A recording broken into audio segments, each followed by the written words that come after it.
Nation! Let's go. Yo! Let's go. Welcome into the DNVR postgame show. We are presented by Game Time. Look at this beautiful set. It is awesome. Download the Game Time app, sign up with the code BUFFS, and you will get $20 off your first purchase. That was a football game.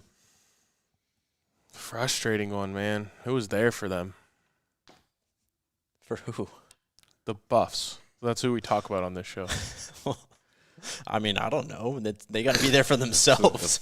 I think the gummies have kicked in. It was there for them, meaning this game. I thought you said who was there for them. What? It was. It's already happening. No. The best friend I have. He said it was there for them. I don't know how that it and who could be possibly confused, but the fact that it was, happened to two people in this room is wild. I'm just waiting to see what chat says. Chat, you know what's up. Okay. The Buffs lose 28-16 to UCLA. Travis Hunter, 2 picks. The Buffs only had 255 total yards of offense. All of it was passing. Yeah, they had 38 rushing yards. Biggest takeaway. Who wants to start? I'll go with it. Man, I got several big takeaways though. Let me go to a positive big takeaway. Okay. This team is going to be so damn good next year. When they have an offensive line? When we have an offensive line, there's the punchline. Mm-hmm. When we have an offensive line, when we have some upgrades to defensive line, this is going to be a great team. And I know we lost this game, but look at the first quarter. Look at the second quarter. Look going into halftime. You know what the data was, the stats were for the game. If you take every game we've lost this season, which has been 4, there's only been one that we just absolutely lost, and that was Oregon. The other games, there were some woulda, coulda, shoulda moments in it that literally would have changed the outcome of the game. And this is coming from a program that was 1-11 last year, got 4 wins this year, easily could have 3 on top of that by now. Arrow's still pointing up at this program, but here's my big takeaway, the real big takeaway. Okay. We can't run the damn ball. We knew that, though.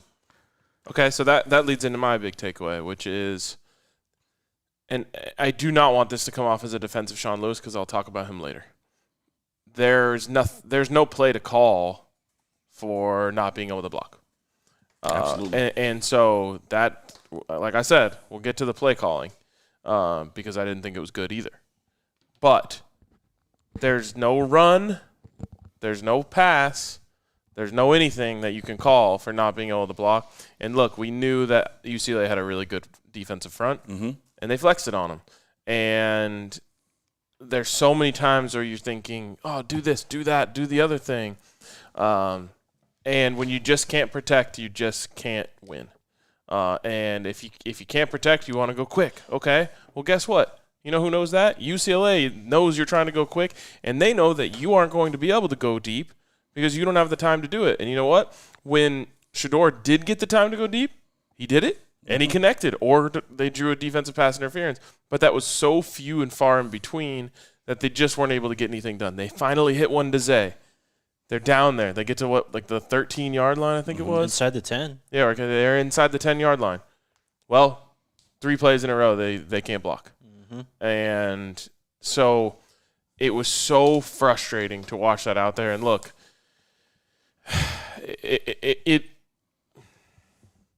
the hope for the offensive line kind of died tonight. And you heard it in Coach Prime's presser. Yeah. There's no magic fix. There's no player that you can switch. There's no rotation you can make. There's no anything that you can do to fix the fact that they could not block them. Yeah. And the best way to do it, as Coach Prime said, is to go get new guys. And that's why I wasn't frustrated tonight. It wasn't frustrating to me because what did we say on the pregame show? I hope you're right. I hope the offensive line is the dark horse and come through. But the reason you were picking them as a dark horse is because it was a dark horse. Pick them as dark horse. Or whatever they picked as. We needed them to do what they're going to do, but they haven't done it all season long. I'll go to my old quote, Albert Einstein. Never judge a fish by his ability to climb a tree. So you don't cuss at a fish because it can't climb a tree. You don't get mad at a fish because it can't climb a tree. It's a damn fish. It can't climb the tree. We have known probably since week 3. Now keep in mind, we were 3-0. that we didn't have a talented, overachieving offensive line because we were winning in spite of them. At some point, that catches up with you. You can incrementally get better, weeks 1 and 2, maybe 3. But after that, you've peaked out. Mm-hmm. You got in-game experience, you got coaching, you got mixing and matching schemes, putting people in different positions. But at some point, the talent, no matter what the talent is, no matter what position the unit is, it has peaked out on its growth for this season. This is the literal best this offensive line is going to be. We're giving up somewhere between 3 and 8 sacks a game. Deal with it. The only way to fix it, offseason, transfer portal, recruiting, et cetera, et cetera. Now, here's the upside that I love. And I'll add one more thing to the offseason is the guys who are there will have an opportunity to grow. They'll have an opportunity to work. And so I don't want to count all of them out. None of them have a chance to play next year. Yeah, they're going to have a chance because they're going to have some competition coming in to trying to take these spots from them. Yep. I'm not saying everybody's gone or leaving or whatever. I'm saying that people are going to come in that give us competition. And you're going to put the best players out there. Yeah. Right now, we have the best players out there with no depth. Come this spring ball and going into the next season, you're going to have competition in these positions, and you're going to have skilled people, more skilled people at the 1s and the 2s. It's going to happen. Look at the scoring in this game, our past games, our losses. We are like right there from just being a dominant program. I know we lost. I know we're 4-4. I get all that. So no one's like trying to suggest that, oh, man, you're just trying to put lipstick on a pig. Dude, this ain't a bad team. We just can't block. Yep. Yeah. And, I mean, there are, of course, other issues. Every team has issues. But that one is – It's the glaring one. It's holding this team back from reaching their potential. And it's frustrating for me to see two on his back that much because he is – so good when he gets time. All right, get ready to get frustrated next week. Oh, I will be. Get ready to get frustrated the week after that. And I will be again. Yeah, it's like it ain't no need to have no damn stroke over this. Like it's going to happen. It is, but it doesn't stop bothering me because I know I want to see what these guys are capable of, and when you do protect for him, amazing things happen. What was the score? 20-16. 28. They covered. 16. No, get this though. Let's. I know you're going to break down the game. We'll get there, but think about early in the game. Oh yeah. If those field goals are touchdowns. Oh yeah. We ain't even sitting here having this damn conversation about the line. I think at halftime they had 4 turnovers and 6 points. That was going to be my other big takeaway, unless you want to take it. My big takeaway wasn't too different than your guys's. It's okay. Good programs. The top of the line college football programs have strong, deep trenches. And this team absolutely has neither. Because we saw – and can run the ball. Yes. Oh, yeah, it's part of it. Yeah. But we saw them rotating guys in and out of the offensive line. They were trying to get anything going there. They don't have from their best offensive line to the worst offensive line. It's not good enough. Yeah. My other big takeaway relates to takeaways. 4 takeaways in the game. And they had 0. And they did not turn the ball over once. It is so rare to lose a game like that. And we just went over why they lost it. But, man, that defense did everything they could to give that offense a chance. And the most glaring one is Travis's pick early in the game. You're up 3-0. He goes Super Saiyan. And the same play as TCU. Left his man literally to go intercept it and just makes an incredible play and gives you the best field position you had in the entire game, and you're not able to turn it into anything. And that is where, I don't know we're going to get into it, but that is where you can then talk about play calling. Because that is where it doesn't have a lot to do with blocking because you're in a good field position and you drove, you get good field position, you're up 3. And it wasn't a 3 that was like gift wrapped to you or something. You went down the field. That was best drive of the game. Best drive of the game. Opening drive of the game. And you got 3 points out of it, which should have been 7. And then this one, the same thing happens. That's 14 points, But I still say, for me, my takeaways is, as I start off as a positive, man, the arrow is pointing so up. When you just break down each play or each possession or each quarter and go like with the woulda, coulda, shouldas and how easy they are to fix. Because one of the things I love about this fix is – if we're back. We are. I don't know that. I'm asking. It is not live on my end yet. How are you, Jake? That's a loaded question. I don't think we are. You're Now we are. Okay, we're back. Are we? Yep. Okay, You were talking. cool. Sorry, technical difficulties. Wait, since we got stopped because of technical difficulties, can I just tell you guys why we're here right now and why it's so late? Sure. I mean, we Go know. ahead. I thought you meant telling. I just wanted a little conversation. UCLA didn't want to give us a spot. They said that there's no way we could do a show because the press conference closes an hour and a half after the game. RG pointed out that like if the stadium isn't the schools, which in this case is true, they're just like trying to get everyone out of there as fast as they can, and so we were left to make our way back to the Airbnb, which is not necessarily that close to the Rose Bowl, and then we had to search the Airbnb to find the router so we could have fast enough Wi-Fi to be able to do this show. So our original plan for the set, which was a nice, comfy, laid-back couch setting, was nixed for the dining room and this lovely painting. We are 1 for 2 in asking schools to record our show in their press box. Yep. So there you go. Or 1 for 3. Now we're back. Don't. You were saying something about Shane Cokes. What were you saying? It's Shane Cokes and the defense. Had a great conversation with Shane post-game, but it was relative to, once again, I mean, what did we give up? Almost 500 yards again? 487. Yeah, so we're still right there, but those stats can be so misleading, man. When you look at this game and look at the first quarter, look at the second quarter. When you look at how this defense was stopping them and holding them, forcing them 3-and-outs, getting turnovers, you just can't keep a defense on the field 70, 75, 80, 82 plays and expect something bad not to happen at some point.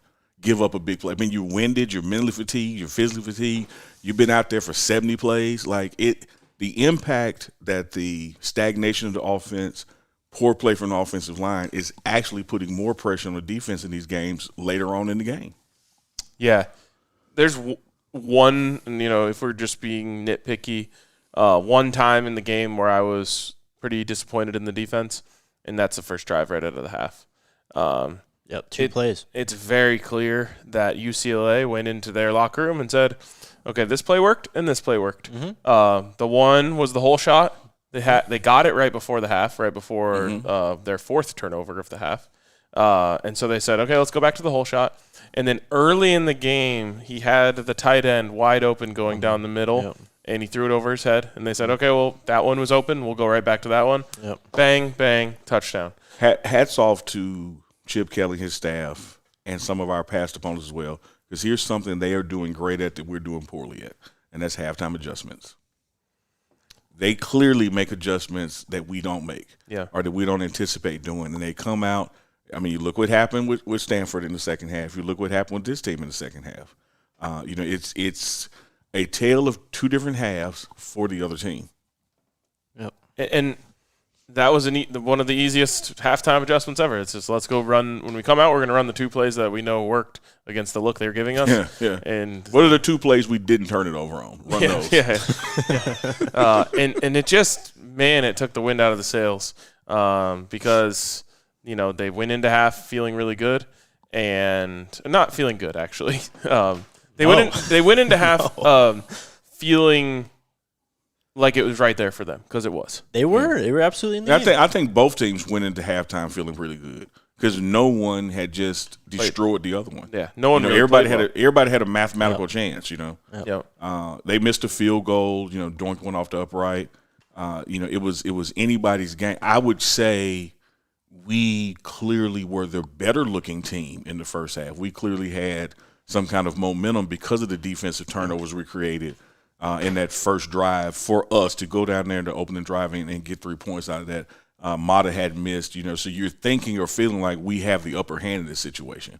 But as you said, RK, that first play and next play, to open up the third quarter, like, all right, here's Stanford again.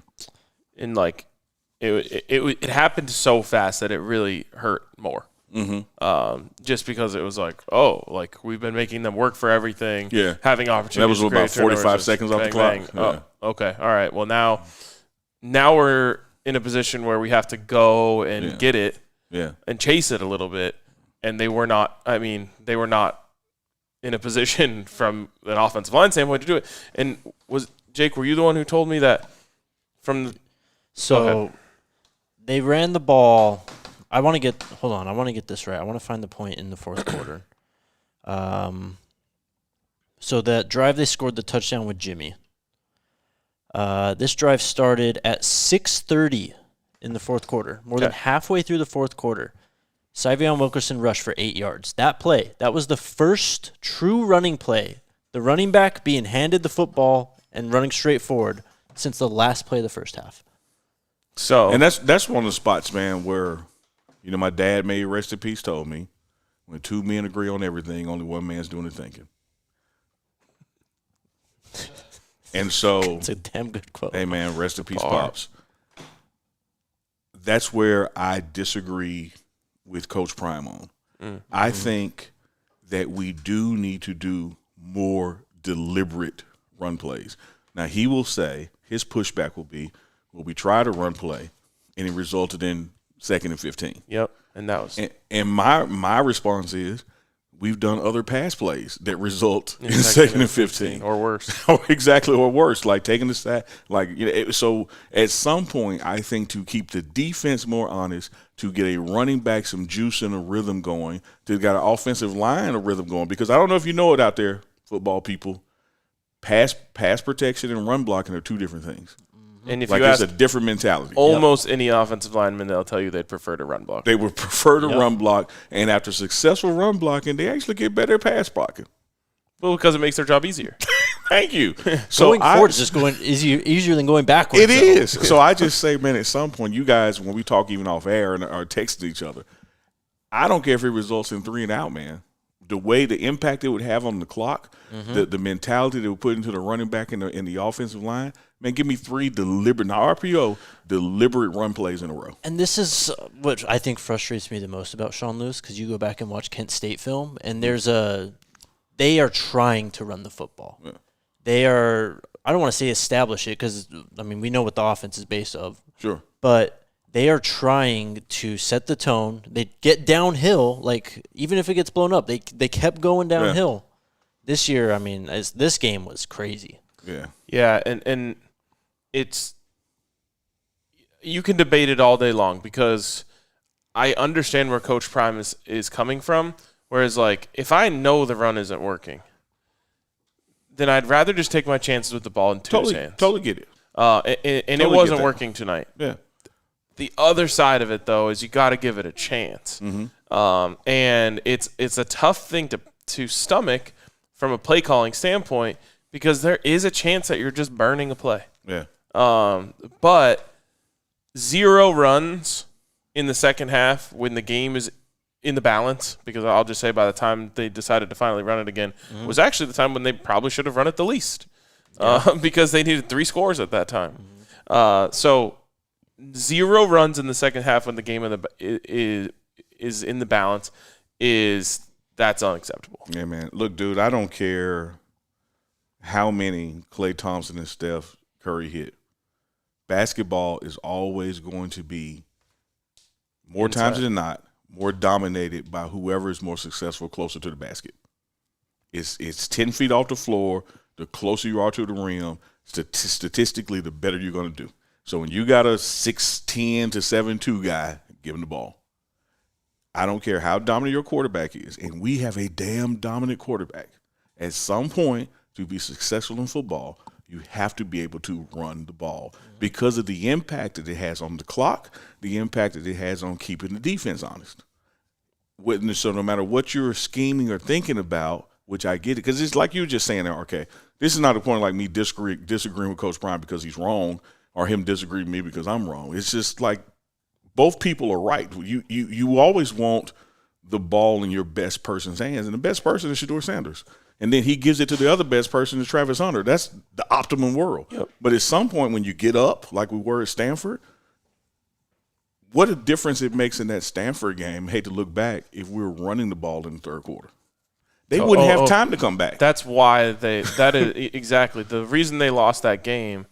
Well, there's a lot of reasons. Yeah. But one of the main reasons is they weren't they don't know how to hold a lead because they can't run the clock out. Yep. And the same thing happened in the balance of this game, whether it was the first quarter, second quarter, or the rest of the game. Because we can't run, the clock becomes favorable to the opponent. Yep. All right, hit a break. All right, shout out to our friends at – thank you. Shout out to our friends at Did you see Soul two of Savvy. these or one? I saw one. Why? I was doing two of them. No, you weren't. See, even when I'm right, I can't win. You can't. I don't know what else to say. Anyway, shout out to our friends at Soul Savvy. Sneakerheads, if you're out there, head on over to the App Store, download Soul Savvy. It gives you all the latest news, releases, raffles, and sales in the sneaker world. Tonight, they dropped the Air Jordan 12 Curries. If you downloaded Soul Savvy, maybe you got some. But if you didn't, sign up for Soul Savvy by clicking the links in the description below or by visiting links.soulsavvy.com/DMVR. What are you laughing at?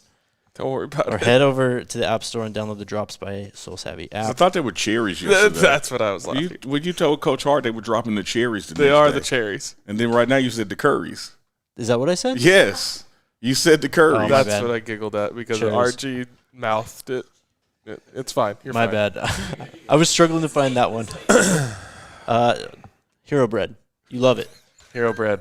I need it. I need to get on a diet. Shout out to Hero Bread. It honestly tastes really good for being carbless. Because In-N-Out didn't have Hero Bread. Yeah, they didn't. They didn't. Yeah. Which we failed to mention that was another reason the show started later than we anticipated. Yep, and We did go to In-N-Out. You guys all get so grumpy when you're hungry, so I gotta make sure. No, it's all of you. It's all of you. It's all. It of is Alyssa and Jake who get grumpy. you. RG2. RG2. Oh, my gosh. I sometimes I just forget to eat, and I feel like I just operate the same. These people, if they're not on like a strict 3-meal a day, And perfectly if Jake doesn't get a spaced nap, out schedule, you mess around and don't give Jake a meal and he doesn't get a nap, he's extra grumpy. so I knew I had to get some food in these people if I was going to spend the rest of It the night is- with them. Been a long 2 days. Speaking of Hero Bread, anyways, if I'm going to keep making appearances on ESPN like I did tonight, I got to get this I got figure you. intact. So I'm getting back on the Hero Bread grind very soon. It's either that or get the new curries. Yeah, Right curry now- sounds good. Right now, Hero Bread is offering the DMVR fam 10% off their first order. Just go to hero.co and use our code DMVR to save on Hero Bread today. That is HERO.co to save 10% today. By the way, you did say who in the beginning. That's what chat said. I mean, I guess it's possible. I don't know. I mean, hey, I'm with you. Chat is wrong. Chat is I wrong. just said curry while basically seeing the words. So Yeah, I saw one person say that. Was there more than one person that said that? yes. More than Yes. one person could be wrong. I gotta- didn't hear him say Go who. back and check the wanna- live chat. Yeah, Go back. No, I believe that. I believe you. I want to go back and hear it after the show and just Okay. see is this a blue and black dress or white and gold dress situation? Yeah. Oh, man. All right. Let's go through Well, this shout out to game. Neely for not wearing a hat tonight in solidarity with Jake. Yeah. Jake said, "What was your reasoning?" My head was tired. Because he can feel his hair falling. No, because I was wearing the hat for so damn long today. I was just like, I can't have this on my head anymore. So I took my hat off to be with you. Yep. My brother in arms. I never had a hat today. All right. Game starts. It's over. They lost the coin toss. the toss. Yep. Yep. The streak Yep. is done. What was it, 11? No, it was 9. Well, counting the overtime. You got to count the so- overtime. 7 games. Oh, so 2 9. Okay. overtimes. Anyways. This guy came up to me on the sideline, which first game I've ever watched from the sideline in my life. Enjoyable experience. You had an interesting game. I did. Got yelled at. Got some some lifetime memories. Got yelled at again. Got yelled at again. And Got accused. Yep. Had no drinks. Had no shenanigans. Yeah, didn't conduct the band. Both times I got yelled at weren't really my fault. And this is where I'm going to back you up. It wasn't. Yeah. Normally it is. Yeah, exactly. Yeah, like, but had tonight I been you were drinking and innocent. gotten yelled at, Yeah. that's probably on me. Yeah. But I was just minding my own business. But it was really cool. And when they lost the coin toss, this man just like frantically came over to me and was like, "Who won the coin toss?" And I was like, "UCLA." He's like, "Did they decide to kick or receive?" And they had said over the thing that they had decided to receive. So I was like, "Oh yeah, they fucked that up." Yeah. He's like, I was like, "Receive." He was like, "Which way are they going?" And I was like, "Oh, I don't know that one." And he was like, "Well, that's the only reason I needed to know." And I was like, "Well, why'd you ask the other two questions?" Yeah. And to then build up. He Yeah. just disappeared. Like disappeared, like smoke pellet with a ninja disappeared. I mean, I never saw him again. So. Jesus. All right. The Buffs start off with the football. It took 5 plays until Shedeur was sacked. It's probably the longest stretch of the game. Probably the longest stretch of the season. I mean, we're going to be talking about the offensive line a lot again here. Pause 1 second. Go ahead. For me, it ain't just the sacks. It's the hits. Oh, he's It's hurt. it's the knockdowns. Like let's do this. I'm gonna take out contact. Sacks and on the ground. What's the total? someone said 18 times he was My hit God. tonight. Oh, hold on. Did you guys see the graphic? This wasn't even at the end of the game. It was on the broadcast. Someone sent it to me. Oh, yeah. I reposted it. This was, I don't know, maybe 10 minutes left in the fourth quarter. Could have Okay. been earlier. Shedeur Sanders tonight pressured 22 times, hit 17 times, knocked down 13 times, sacked 6 times. I can't even add that up. It's a lot. I mean, he dropped back, 40-something times? So he was A third of They the got a time hand- he was pressured, he was sacked. Half the time he was pressured, he was knocked down. Yeah, dude. That's why I can't stomach watching it. It makes me so upset because it's like your best asset is out there, and like you talked about with the defense, you're out there so long, you're getting worse as the game is going on. Yeah. And it's just not fair to expect Shedeur to be playing at the same caliber that he was when he set foot on the field in the first quarter when he's been hit 18 times. No one else in the game got hit that many times. Not even running backs. Nope. Well, guess how many times they ran the ball in the first drive, opening drive? How many? One time. But, I mean, who led the game in rushes for UCLA? I think he had 11 carries. So no one in the game was getting hit as much as Shedeur Sanders. It's so unsustainable, and it makes me sick because then he's coming out of the halftime locker room limping. Coach Prime says he got shot up. Like, you can't be doing that to your guy, and it's just it's a next year fix. TJ Harding carried the ball 20 times. Okay, well, you got hit. Maybe he ran out of bounds a couple times. Probably. So maybe you're right. Now you made me change the thing. Sorry, I don't think he made you. They get down to the 13-yard line. First and 10 on the 13-yard line. It ends up being 4th and 10 from the 13-yard line. They kick a field goal. Go up 3-0. Another time where, like, I'm looking for better play calling. Yes. UCLA gets the ball, and Travis has the ridiculous interception on 3rd down. That guy is generational. Yeah. And I think one thing that gets overlooked is the cerebral, the mental part of what he did on that play in TCU. Not only reading it, baiting it, leaving your man, but understanding and trusting that if this doesn't work, I got a guy behind me, so I can take this kind of risk. And so it looks like, oh, man, look what he did. But his understanding of the game is like, no, there's another guy back there. So I can trust my ability and go for this and get it. And, man, when he got under that thing, it's like, you can review it all you want to. That was a catch. Oh, yeah. Like, he is just a phenomenal athlete, phenomenal talent. And you really have to try to find ways to keep him off the field because he wants to be out there every play for defense and every play for offense. His ability to cover his man with his feet. That And wasn't look even at- his man, too. But here's what I'm saying. And watch the quarterback with his eyes is otherworldly. Yeah. I mean, I've never seen college players making these plays. And so to the person out there in the chat from the other live show who said, oh, Neely, that's cap, Travis shouldn't have been at the NBA game. He should have been at the defensive meeting. He shouldn't miss a defensive meeting. And I said, man, he can roll out of bed and play defense because what he's doing is playing that guy.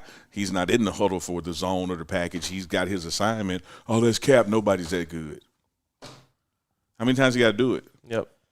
And for all the people who were bickering over us saying every corner gets beat in their life last week, 2 weeks ago, 2 weeks, same thing. Last game. Yeah. Now, like, see what we were talking about? Travis didn't lose his powers like, Charles Barkley and Michael Jordan in Space Jam. Touch my hat and get your powers back, man. Thank you. Thanks. He just got beat like everyone does eventually, but he's still him. Absolutely him. Hell of a play, man. Hell of an athlete. And he'll be on the team next year. Oh yeah. I'm just we'll be better next year. UCLA or Colorado has the ball in the UCLA 36. After that, they get 1 first down, and then it's 3rd and 9 on the 21. Passing complete. Mata field goal. It's 6-0. Should be 14 at the very least 10-0. Very least 10-0. Mata, man, is automata. He's like, you don't miss. Wait, that was the first one we didn't even talk about. Oh, he should have been blocked. Oh yeah, he should have called it. I got to see a replay. He should have called it. It was crazy, bro. The guy could have got down and taken the ball out of the holder's hands. Yeah. I think the guy still should have done that, but maybe he thought he was offside. That's what I thought. And just like let up and didn't do anything else. Yeah, like hit the guy or something. Where did the ball go? He was so back there, man. That's like, how did he not block that? I would literally texted Jake, how did he not block that? And I texted our group chat, how did he not block that? So he kind of like overran it. Like it went behind him? So the ball's here. He passed the ball, and it went, That's unbelievable. Yeah, man. Well, thankfully he didn't get it. Yeah. Anyways, but yes, Mata even getting that through him somehow and in was awesome. UCLA starts with the ball from their own 19. They don't go anywhere. Colorado gets the ball. They don't really go anywhere either. We're punting back and forth here. The first half was a field position game. It was a story of missed opportunities. Should have been 7-0. Should have been 14-0. Should have been 10-0 at least. And then you're continuing to get stops, and you're getting the ball back. So even at 6-0, you get a 3-and-out or whatever it was shortly thereafter. You have the ball back. Okay, now you can go up 13. Doesn't happen. It was. I mean, there's a world in which this was a first half blowout. Absolutely, man. And then you throw in the turnovers that are to come, and that we did not translate into points. That's why I still say, man, hats off, to the defense because what they were able to do in the first half, had they not done it, this would have been a blowout.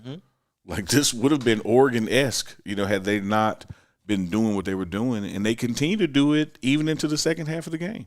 Colorado punted the ball. Refs were confused by it too. That should have been roughing the holder. It was a weird play. Colorado punted the ball. Cam goes called for a face mask on that play, so that put UCLA at the Colorado 45. They drive into the Colorado red zone. It's the end of the first quarter. It took them 2 plays into the second quarter to score, and they go up 7-6. Carson Steele is just wide open in the end zone. Just a miscommunication on that 3rd down. Yep. And there was a long conversation about it on the sidelines. Colorado gets the ball back. They go 3-and-out. And then UCLA from the Colorado 45, they're at midfield. It's a fumble. Carson Steele with a big run, 18 yards. He's going down the field. Looks like he's going to score, and then Shiloh pops him. Man, beautiful. He was playing with his hair on fire tonight. Yeah. We'll get to it. Colorado gets the ball on their own 20. They do nothing with it. They end up punting.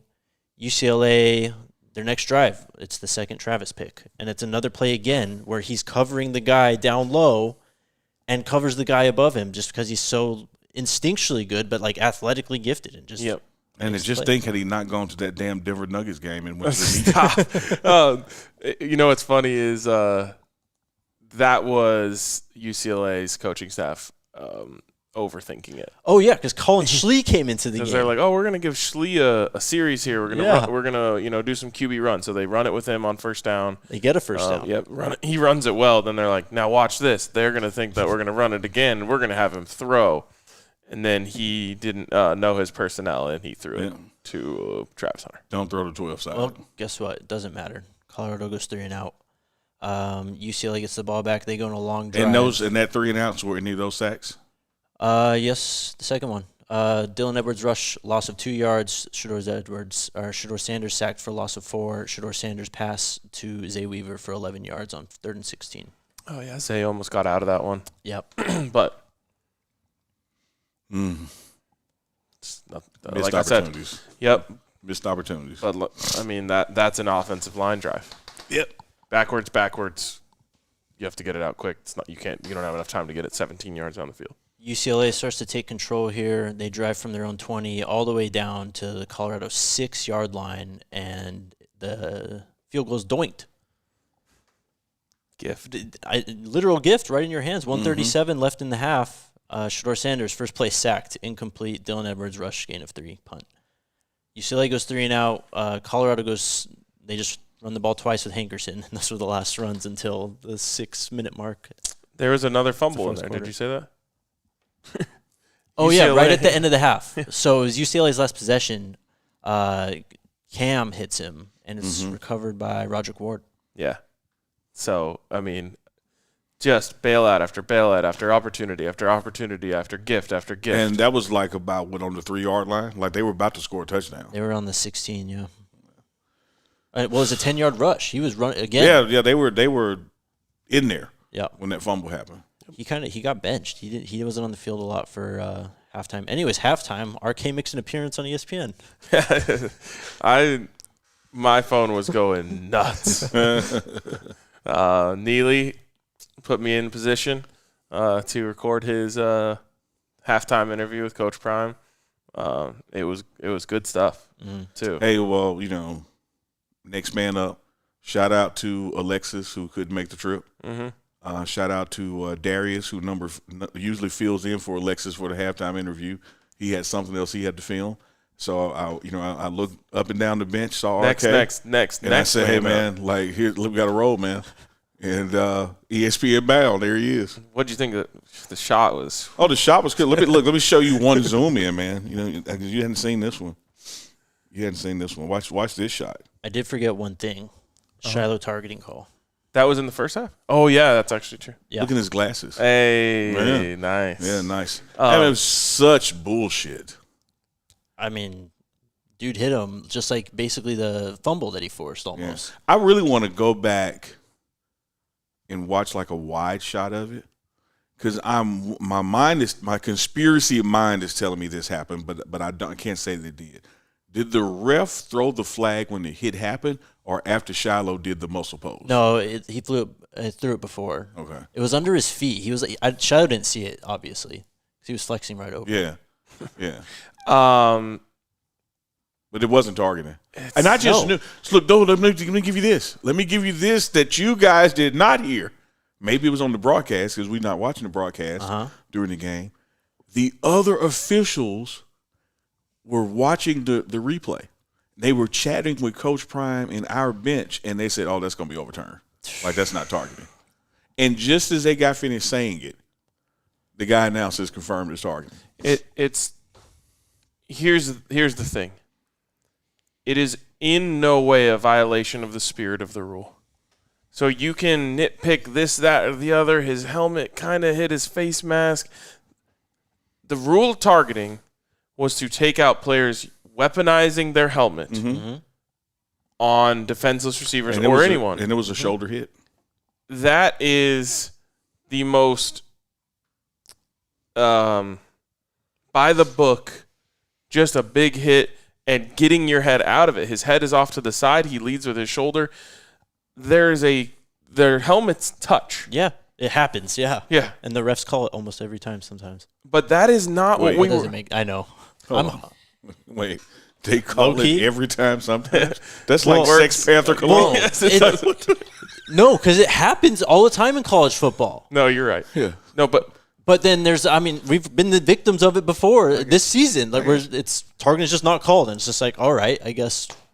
My overarching point is Shiloh was not targeting anything. No. Right. He's making a play. Yeah. Right. And he did not put the opposing player in danger by using his helmet as a weapon at all. And no part of the helmet. The crown, which it needs to be a launch with the crown. All the nuances of the rule were not met. Yeah, it sucks. Then he has to sit. And it's a good thing it happened in the first half because he doesn't have to miss the next first half. But he was playing so well, man, and just like I said, he was playing with his hair on fire. Yeah, and I think, as we scroll into halftime and past halftime,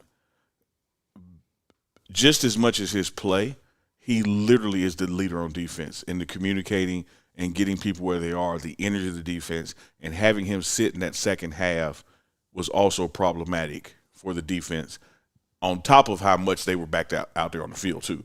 But losing him, forget the tackling, forget the big hits, losing his leadership as in understanding where everyone should be, because no one spends more time with Charles Kelly and learning his defense than Shiloh Sanders. Mm-hmm. He is Charles Kelly on the field. Take him out in the second half. There's holes. Yep, we're giving up big plays because the assignment guy is out the game. So UCLA starts off with the ball in the second half. Timeout. Halftime. What about it? Oh, yeah. Coach. Yeah. Yeah. Yeah. That's the time. You call timeout for that? Yeah. You were in there for part of it. Coach Prime, yeah. He was on I've fire. never met a guy that doesn't cuss that can cuss you out. You took the thought right out of my brain. It's like I felt cussed out, but he never used a cuss word. As he was speaking, I was thinking, how could he be yelling like this and not cursing? It's so impressive. It is. But I just knew that talk was going to light a fire.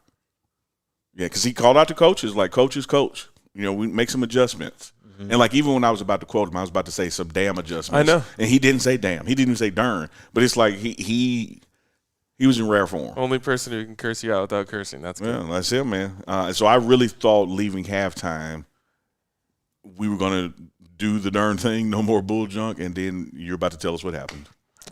First, I'm going to tell you about Olipop, though. I wish I had some Olipop right now. I wish I did, too. Olipop's a brand new soda. Sir, you've had enough. All right. Olipop's a brand new soda. It's delicious. It's also good for you. It has 9 grams of probiotics in every can.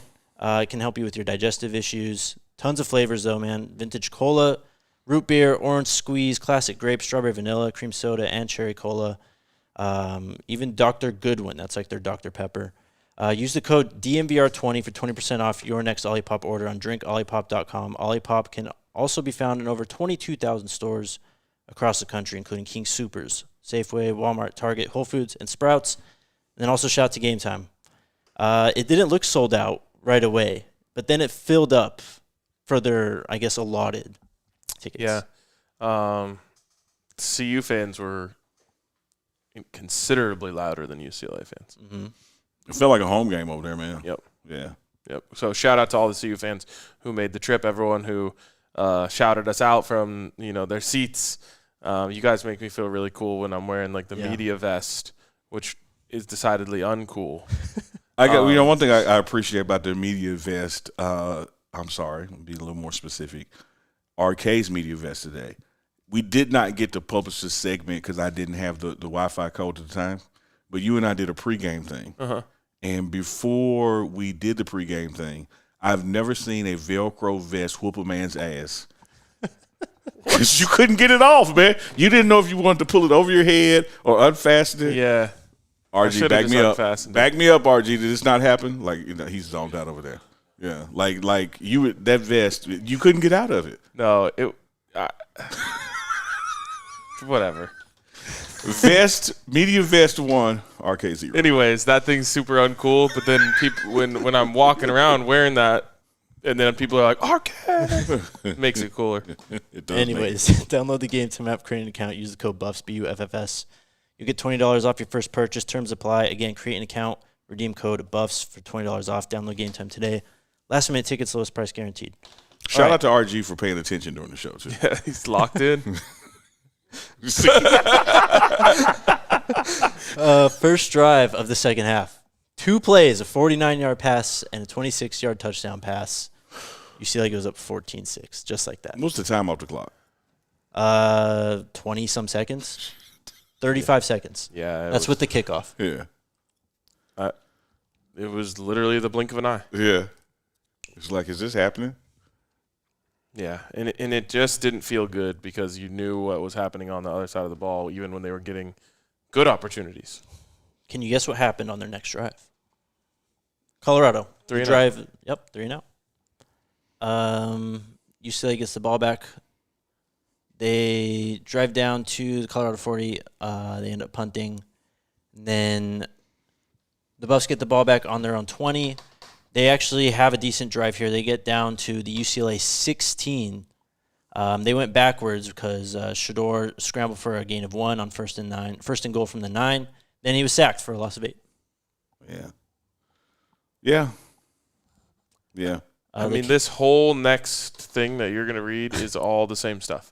Yeah. And the whole time I was literally thinking it's going to take some dime time magic if anything is going to happen. And there might have been an opportunity, because I'm just fast forwarding through the show. I don't know if you noticed. There might have been an opportunity for that to happen when it was 21-12. Yeah, the math was math in there. Yep. Yeah. It was like, okay, well, just give him a chance. I don't know if that was actually the score. But no, it was that window of time. My number might be off, but I know exactly what you're talking about. And then mid third. Yep. And then they allowed the touchdown to make them 28, and it was just like the math is no longer mathing. Yeah. It's because one thing you got to appreciate about our offense, I mean, we're fans, right? Like, this is a fan show. We know our offense. We know the time it takes us to score if we're going to score.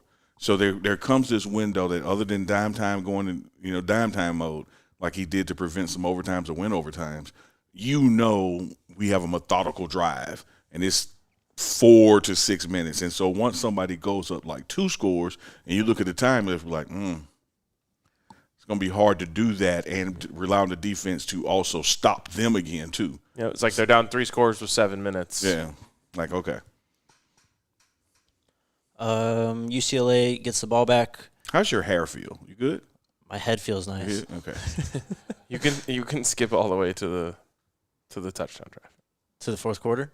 Yeah, it was just sacks. It was just like we did nothing. I mean, I can't actually think of a time where it was like, oh, they almost. We had a big play to Zay Weaver in there. Yeah. Yeah, that's what I was talking. Yeah. about. And that ended. How did that? That ended in a field goal. Mm-hmm. Yep, that's how they got to 9. Yeah. And then, I guess nothing really much. We picked up a couple of, it's one of those things where you sit back and you say, are these plays we should have been calling earlier, or are these plays that are happening because Chip Kelly had gone to a different kind of defense? But, a couple of those up-top plays, whether it was to one of the ones you almost caught because he brought you the ball to Jimmy Horn, or over on the sideline to Zay, you wonder, like, where were those opportunities for that play call earlier in the game, or was it because of the game is kind of in hand on their side and they're backing off? Yeah, I mean, the touchdown to Jimmy, they ran that play earlier in the game, but they ran it with Mikey Harrison as the one running the kind of slot corner, inside fade, I guess, whatever you want to call it. Why to Mikey? Mikey, I don't know. I why remember not that. Travis? Yeah, Travis or Zay. Yeah, or Jimmy, like it worked out at the end. I don't know. There's a couple things like that. They're head scratchers, man. That had me scratching my head for sure. And the throw. You want to scratch your head? You good? Let me just say the throw to Jimmy is about as perfect as you can throw that pass. Yeah, actually it is the perfect throw. Oh well, it was so I think the defender is gonna get it, not intercept it, but like knock it down. It went right over him into a barrel. Yep, it was unbelievable. We were walking down to the field at that point. Okay. So the game is over. Yeah, I mean, no, they let the media. I'm messing with. Well, and we were in the world's smallest press conference room. Yeah. We will get to that. Anyways, I mean, I don't know what else you want me to say here. they got that. Then they ended up getting the ball back with a minute left. That was it. That was it. That was absolutely it. Final score 28-16. Another loss to a team that we should have won, could have won. This was not an Oregon situation.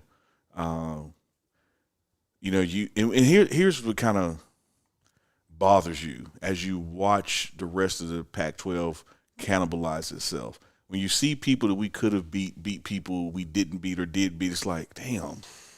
Like, had we done those things, man, we would be in there. Like, we would be on the path to Vegas for the conference championship. Yep. Because of course, you don't know weeks later that person is going to lose, but they barely beat you, and then they get blown out by something. Damn, like we were there, man.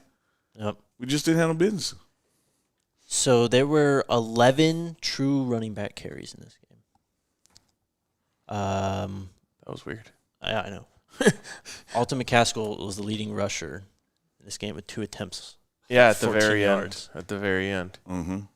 But he looked good I running it. was going to say the same thing. I was impressed with the way that he looked on those carries. Mm-hmm. More than I have been with anything else from him so far. So maybe, but at this point, we've been saying that a lot. I think we're all lost our positions on dark horses and players of the game, et cetera. Yeah, my dark horse wasn't even here. Yeah. And even when you picked Travis, you picked the receiver side of Travis versus the defender side. Interceptions are receptions too. Yeah, but you said 17. He was receiving like that. passes. They were just from the other quarterback. Technically, you're right. He almost had a third one too. And I know Jake's yours was wishful thinking. We wanted the offensive line. I picked Hank. I was watching the scoreboard up there, man. Shout out to the Rose Bowl. They got good stats over to the side. And I'm like, man, that was a good run. And this is before we stopped running. We did that run play. I said, man, we do some more of those, man. We'll get 115 yards rushing. We'll win this game. Check back later. Okay, 0. negative 16. Yeah. Yeah, it was bad. Dylan Edwards, 4 carries for 12 yards. So here's another thing I'm just going to say on the running game. They didn't utilize the runs that have worked for them this season. And that was confusing to me. Like, one of the best run plays that they've had all year is kind of like a pitch option with Shedeur and Dillon, where Shedeur, kind of has the option to keep it. I don't think he actually has. No, he did keep it once. But he kind of takes a couple steps to the right. With Dillon, they get a little outside the tackle box, then he tosses it out to Dillon. Dillon takes off. They didn't run that. And those are those things to me that you mentioned head scratchers. It's just it's the opposite of what UCLA did coming out of the half. You struggle running the football. So just make sure that the ones that do work for you are heavily involved in the game plan. Do those. And even personnel-wise, some of the past individual players who've had a lot of success, Omarion, hadn't seen him since he had the success. TCU Dillon. We've seen Dillon, but we've seen Dillon like, hey, take this up to A-gap. Right. I'm talking about TCU Dillon where here's a check down to you in the flat. There's First so play many of the things. game was that. Worked great. We've been so many things in situations with personnel that we've been good at or great at that it's like we stopped doing it instead of incorporating and doing more of it. Yeah, and Dillon, again, another one that I will put on play calling. It was there. First play of the game. It worked. How many times did we do it after that? I think once, and that was also like a gain of 6. Mm-hmm. He had 2 receptions for 12 yards. That is something that has to be built into the game plan. Dillon touches in space should be a checklist item, and you got to check off like 7 to 10 of them. Yeah. Every game. Yeah. How did we get the ball Dillon in space today? There's nothing wrong with the script, man. There's nothing wrong with someone with a headset on reminding you of the script, because sometimes we're human. We're forgetful. We get in the moment of the game and see different things instead of going like, know what? Come to the game with a game plan. These are the plays that work. Let's go with these things. Yep. Somebody remind me, one of my offensive analysts or whoever, and I'm Sean Lewis, remind me when I'm getting away from it that, hey, don't forget we want to do this to Dylan, or don't forget we want to get Omari on here. Don't forget we want to get Chick here. Don't forget, we need to do those things. Yep. And let me also say this. I don't know that that's not occurring, and we're just not doing it, but it just doesn't appear that it's occurring, and that's why we're not doing it. Because we get away from what's working. It's like I said, you just need checklist plays. Have we taken a shot to Travis today? Mm-hmm. No. Let's get it. Now that this game, they did get one to him. It was late. Yeah. But you finally got him opened up down the field. Shador underthrows it a little bit. Pass interference. That's what I was about to tell you. I was about to say that same thing. One thing about the Zay Weaver matchup, because that's why I picked him as my guy. He's either going to catch the ball or it's going to be a 15-yard game through pass interference. Yep. So just like 3 plays in a row, Zay, go deep. Well, you got to protect that. But here's what I'm saying situationally. You're right. It does take protection for it to develop, but you would at least get defensive holding if you just drop back and in 2 seconds threw it his way. Yeah. Because he's already passed the guy. The guy's going to have to do this. So it may not be pass interference, but it's going to be a penalty or he's going to catch it. And you could do that all the way down the field instead of just going, you know what, I'm going to forget that Zay Weaver's in the game. That's right. He's in the game, but it's the fourth quarter. Let me throw it to him. He was still the leading receiver, 5 receptions, 86 yards. Jimmy had the touchdown, 6 receptions, 35. Travis, 3 receptions for 7 yards. That is can't happen, man. on 6 targets. Yeah, and he was frustrated during the game that he wasn't getting the ball. Yeah. Can they still? We hear are us? still live. Yeah, Yeah, they can still hear us. Yeah. All right. And I briefly mentioned it, but he had a third pick. Yeah. This is the best we've ever looked, by the way. It just got deflected at the line of scrimmage. He was beside himself, and it's not anyone's fault. It's truly a black show now. It's a great play. A great play by the edge to get up there and knock that ball down, but it was going right to Travis's hands if he got through. Yep. It was. Total yardage-wise, UCLA gained 487 yards, 269 through the air, 218 on the ground.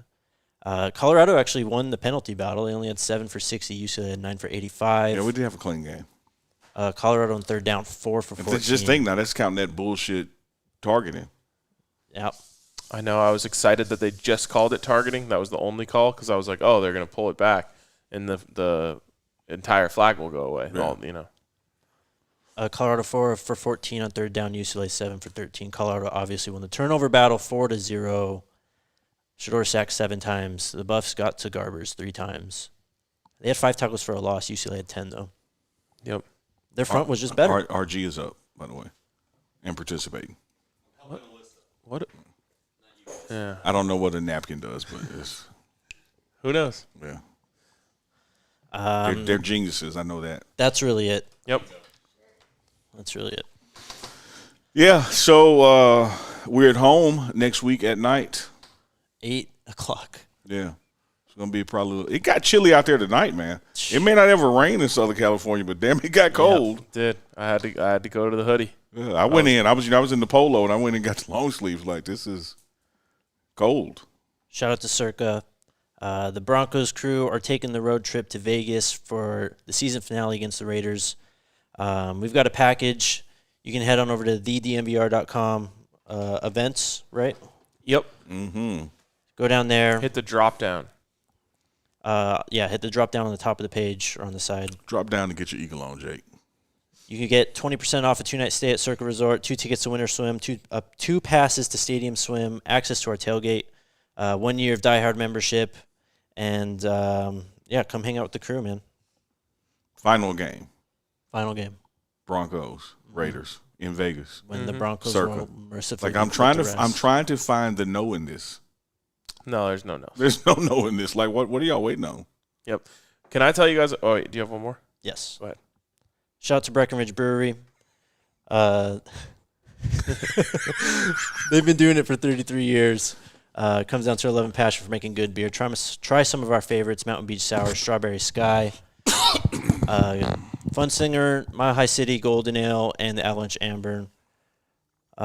Celebrate a year of Fun Slinger on November 3rd at the Monkey Barrel with Breckenridge Brewery. You can check out their beer locator to find a Breck Brew near you. Go to www.breckbrew.com.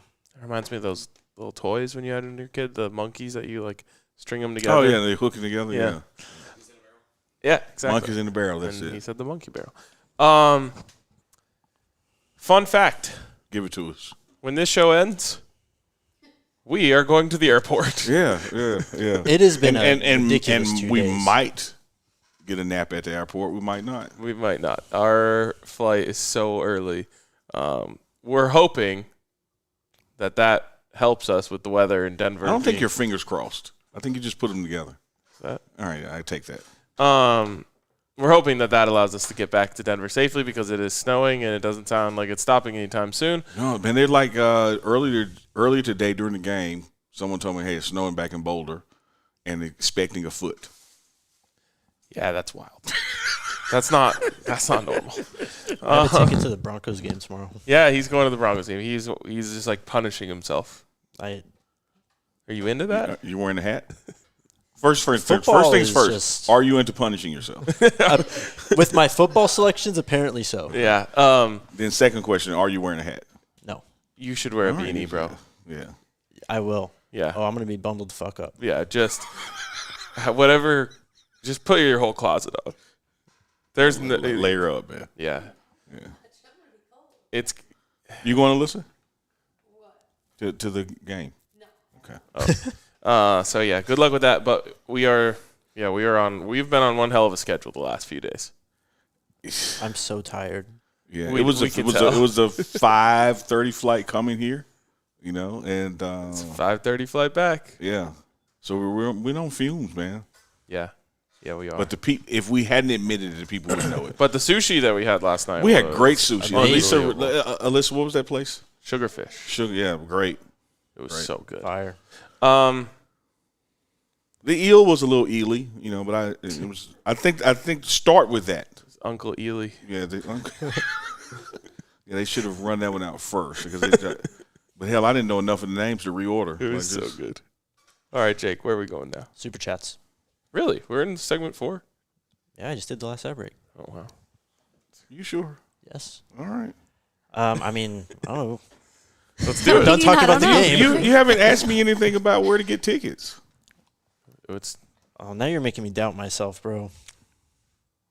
Wait, the game time? He just said it. I did do game time, but now But I'm you looking to didn't see if I ask missed me. something. Like normally you rope me in on it, I did. I asked, or I talked to you guys about how it was sold out, how it looked like when you got there, not everyone was there. And then, I don't know, right after the game started, it actually filled up to what looked like was there sold out. You quotes did. unquote. No, you did. You teed it up. I just didn't hit it. I guess, pause. Yeah, we're good. Yeah, I got one of your gummies. Super chats. I don't know how you can be in the comments right now saying that we weren't critical during the show. I don't know, man. This has probably been one of the most critical shows we've ever had. It is hands down for sure the most critical show. Yeah, like what are Easily. y'all? Someone said that? Yes. We've not only been critical, it's been brutally honest. Yeah. The Stanford game could have been more critical. I honestly was just too depressed. I think that was just too. It hurt. Yeah, like I was. Had we done the show like the I next couldn't- day, it would have been more critical. Yeah, I But felt it like I was- couldn't breathe. we were bleeding. No, now I know I started not to distance myself, but I'm still because I'm new, to Colorado football. I still see the half full thing because I see where this is headed. And Coach Prime said, like, you would be crazy to not see where we're headed because if you look at the poor play from the offensive line, look at the poor play when we give up big D, and we're still in these games. Yeah. No, and But that's the only. I'm saying that to say that's the only place you can say we weren't critical. well, you can't. After that, we've been critical. You got to look at the good and the bad. Yeah, And part of it. I also am just wired to be a glass half full person myself. I know but I am, man. We were also very critical on the show. All right, what do we got? Yeah, I mean, I think Sean Lewis is going to be looking for you. You that kind of critical. So I think he's pretty tall too. Not that tall wins fights, but I'm just saying You might want to watch it back. I think we might have lost some super chats when we lost the stream. So thank you. If I'm not reading yours, it's because it disappeared. I'm sorry. Justin C. super chat. Thank you very much. Let's see. Sidix. Isn't it bittersweet though? Reminds me of when Saban came to LSU. Took some time. Give it time. I bet Coach does amazing things, and I'm here for it. I didn't say it on this show yet, but perspective, bro. Yep. I mean, we're 8 games into year 1. But these are the same things keep happening. Like, nothing's going to really change. We got to ride this out the rest of the season. And we know what's going to happen. The portal's going to open. And as of right now, you still don't have a losing record. Yeah. What point last year did you have a winning record? What point last year did you have a 500 record? When's the last time they won? 0-0. Yeah, literally. So what point last year did you like? I'm done. Like perspective. You're exactly right, Jake. So be critical, be realistic, talk about what your shortcomings, but understand something is being built here. And in that identification of building, you have to know what you're lacking, what you're missing, and we're learning that more and more every week. Yep, and this one was a big time. It was a big time perspective game for me, just in terms of like, okay, this is what they got. The bye week is in the rear view. They're going to have to try and figure out ways to, work with it. They're not going to face front as good as those guys were. I saw that every weck. But this is just you do have to take a step back and listen. Honestly, just go listen to Coach Prime's post-game presser. Amen. He was at peace. Yes. And I think you'll learn a lot from it. And that, I don't want to nitpick on definition words. I feel you for being frustrated. But when I say I'm not frustrated, I should have said, like, I'm at peace with it. Because it is what it is, man. Like, you just – anyone who coaches football will tell you your biggest area improvement, you go through fall camp, right, you play week 1. The biggest jump you're going to make is between week 1 and week 2. After that, it's like just incremental improvements. Yeah. Then injuries set in, and you're going to do this, and then those people get back, and they get back in shape, and you start gelling and climbing back up. Bye week, you got a chance. Yeah, but you're not finna get to 4 games left in the season and then 2 games left in the season, and all of a sudden it looks totally damn different. No, this is what it is the next 4 games, man. Now you just have to schematically, how do I protect myself from my deficiencies, and what do I do on aggression-wise to exploit their deficiencies so I can stay in games and win games. But you're not going to get 4, 5, 6 new offensive linemen out of the current offensive line. Yep. Coach was honest about the offensive line in his press conference. Said the big picture, you go get new O-linemen. Well, and the question was like, from a big picture standpoint, Shador protecting him, and he kind of just jumped in and said, the big picture? Yeah. The big picture is go get new offensive linemen. And he said, that's the picture, and I'm going to paint it perfectly. Yeah. He also said, overall, we just don't have the fight and the passion to do what we want to do. I'm a little biased because I'm his father, but I think we have the best quarterback in the country. We got to address the protection scheme-wise. That's the only way you can address it, because you can't address it talent-wise. You can't address it coaching up-wise. What you can do is do some jumbo packages, man, and instead of 1 tight end, have 2 tight ends out there. What you can do is throw another tight end out there and have a bigger back out there to chip or pass pro. Like, there are some schematic things you can do, but for the people to keep harping on the offensive line itself, man, that part is what it is. But, yeah, Coach was great in the press conference. Yeah, he was I think at peace is the best way of putting it. And he did something, I tweeted out, I've never before seen this in my life.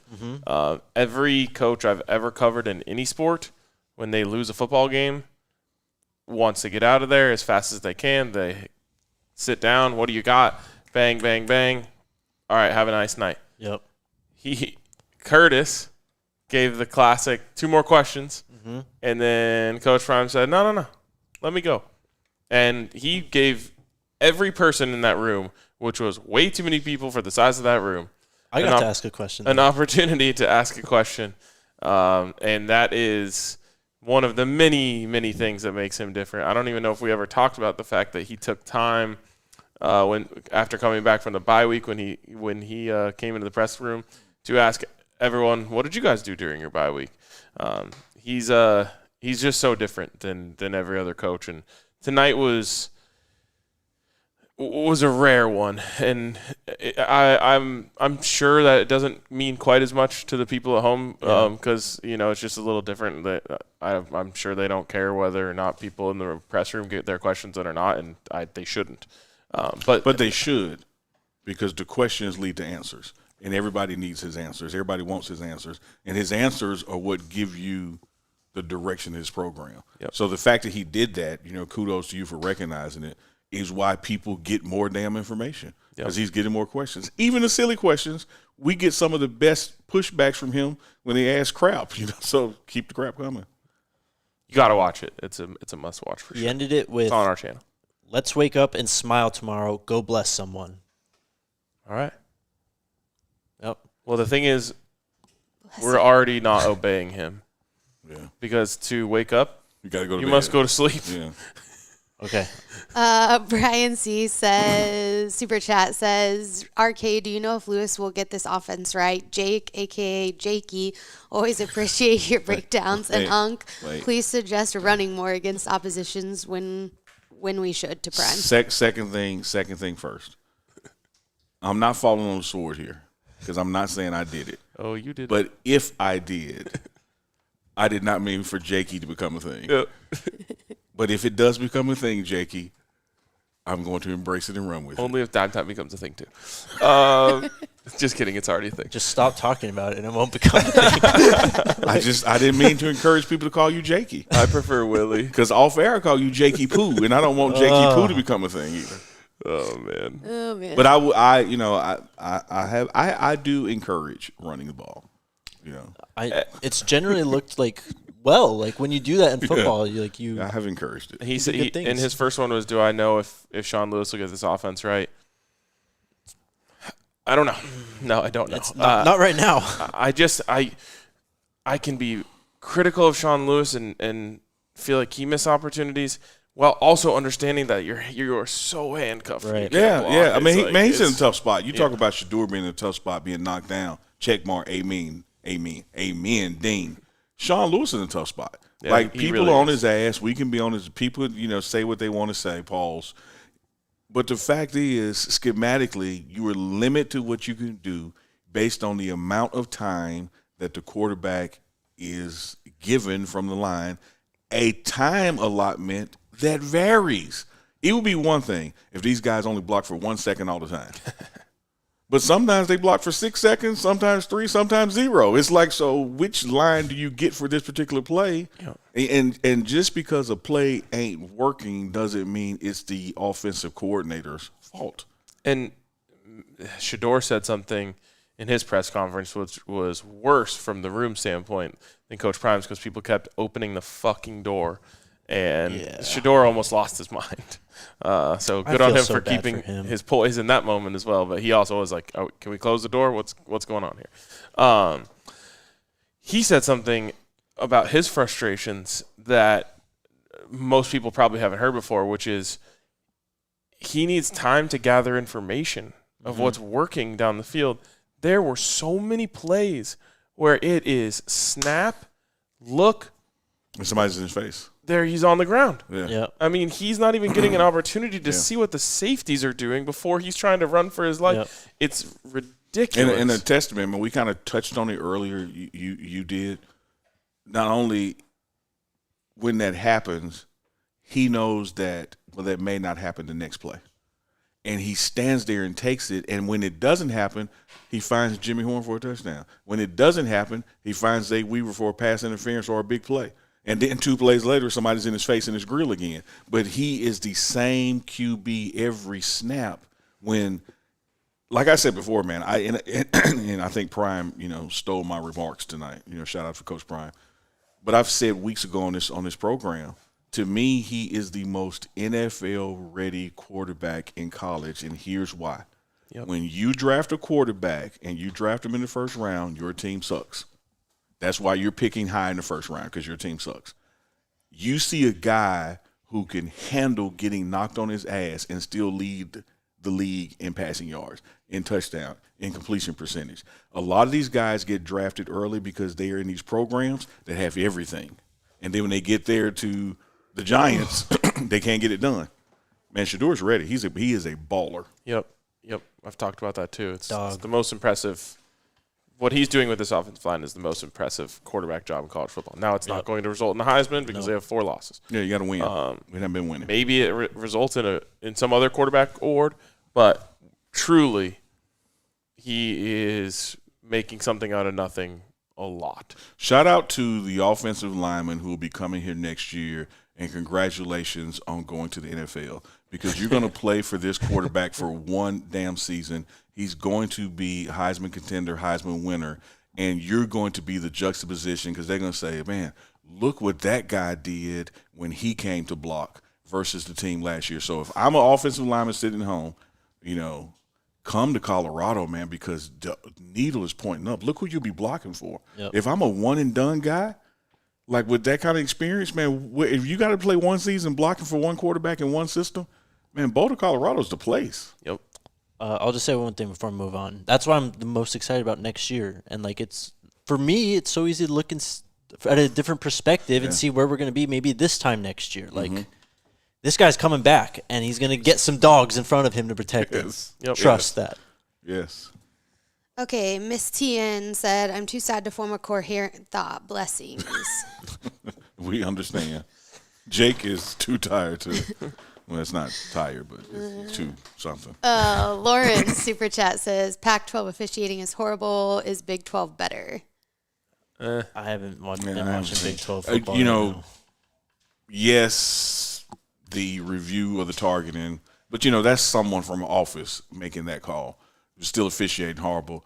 I thought that even the catch on the sideline, if it was a catch, I don't think it was enough evidence to overturn because the call on the field was incomplete. Outside of those 2 calls, and then, when they went and reviewed the intentional grounding, which shouldn't have been grounding because the ball got tipped, this was probably one of the better officiated games that we've had this year. Yeah. The targeting one is just so loud. Yeah. But other than that, there's some missed holdings on some of their misdirection runs that I saw. But in general, it wasn't one of those ones where you're thinking, "Oh my God, another!" Yeah, because we've had some bad ones, man. They let the game flow pretty well. Yep. I was only 15 combined penalties or something. Yep. Okay, last 2 here. Big TZ Super Chat says, That's your guy, That's man. my guy. safe travels back to y'all. Thank you you, very man. much. Last one from Globetrotter Super Chat. People keep calling for the OC to be gone. Nick Saban and Andy Reid themselves couldn't get this offense to move with the line playing like that. Okay. It's kind of my point that I made earlier. Now, again, I don't think it's quite that glaring, but it is. Sean Lewis's hands are completely tied He ain't up. got a lot to work with, Yep. man. I feel for he's in a tough spot. He's a big boy. He's in a tough spot, though, because, schematically, what do I draw up that I have the time to execute? Yep. I talked to a long-time NFL offensive coordinator once, and I was watching a game, and I said, why don't they do this? Why don't they do that? And he said, you can't call what you can't block. Can we get that on a hat or a shirt or a mug or tattooed on Jake's neck? Yep. Neck tat? Oh, You man. could rock that, bro. Yeah, man, neck tat Jakey. Next Super Chat. Well, we're done. We're done. All right. It is way late. We got to get moving, I We're guess. going to pack, Yeah, we're just going to the airport. and we're going to the airport. Thankfully, this show gave me a boost of energy, so I'll be able to drive us there. Oh, man. More you than him. I'm just thinking of the No, you next, cannot operate machinery 48 right now. hours. No, probably not. Yeah. How's your hair feel? Good. But you can feel it, is what I'm saying. Of course. Shout out to Alexis who's watching us. Yep. Shout out to Alexis. She recommended the Wild Things beanie, by the way. You should rock that, man. Shout out Who? to Allison is watching as well. Allison. Man, the Mississippi folks are up. Damn. The real ones. Yeah, the real ones, the day ones. Yep. Allie is not watching because she tried to call me while we were on here. All right, chat. We'll be back on Tuesday. Oregon State next Yeah, Saturday. Beavers.